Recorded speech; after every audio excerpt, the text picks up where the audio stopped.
All right, let's jump right in. Today, we're digging into a really unique philosophy on fitness. It kind of ignores all the modern gym hype and asks a really simple question. How come our ancient ancestors were so incredibly powerful when they never, ever did a single crunch? And this slide just lays out the whole puzzle perfectly, doesn't it?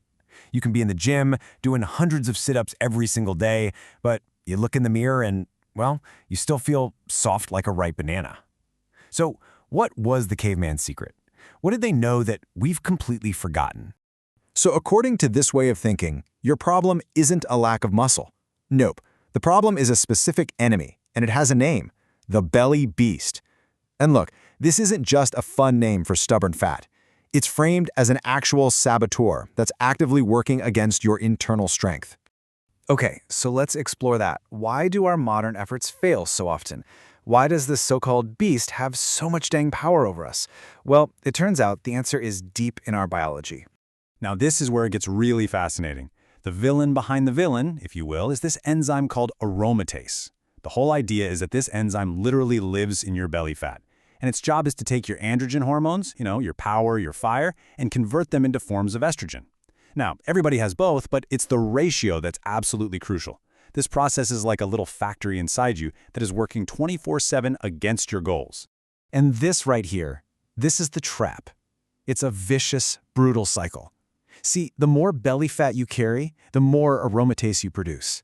And the more aromatase you have, the more your hormonal environment makes it even easier to store more fat. You're just stuck in this loop where the beast literally feeds itself, getting stronger and stronger while you get weaker. But here's the mindset shift. This is so important. This isn't about trying to build something that you don't have. Your abs, your core strength, it's already there. Think of it like a statue that already exists. The belly beast is just all the mud and grime caked on top. So the goal isn't to start carving a new statue, it's to start washing off the mud. So, how do we start washing?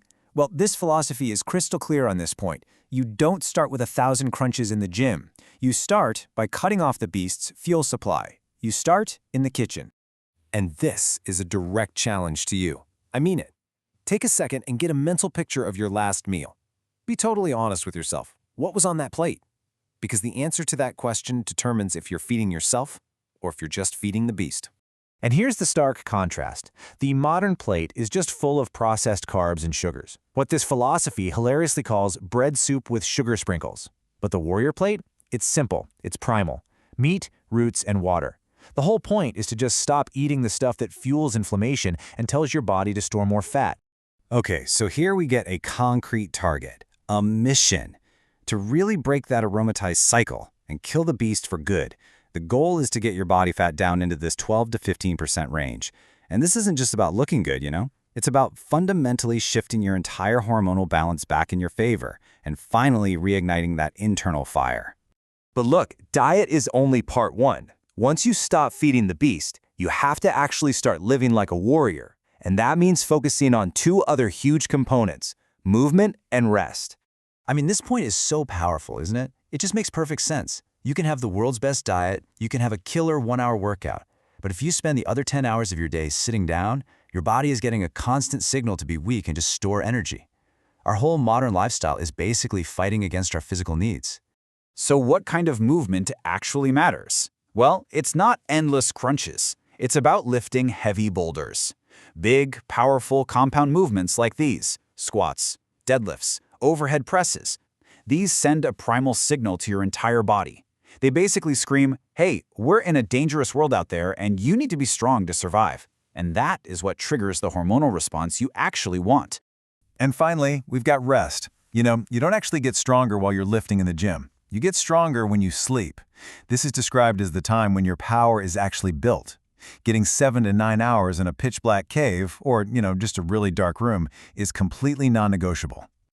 So what happens? What happens when you starve the beast, you move like a warrior, and you rest like one? What's the ultimate payoff here?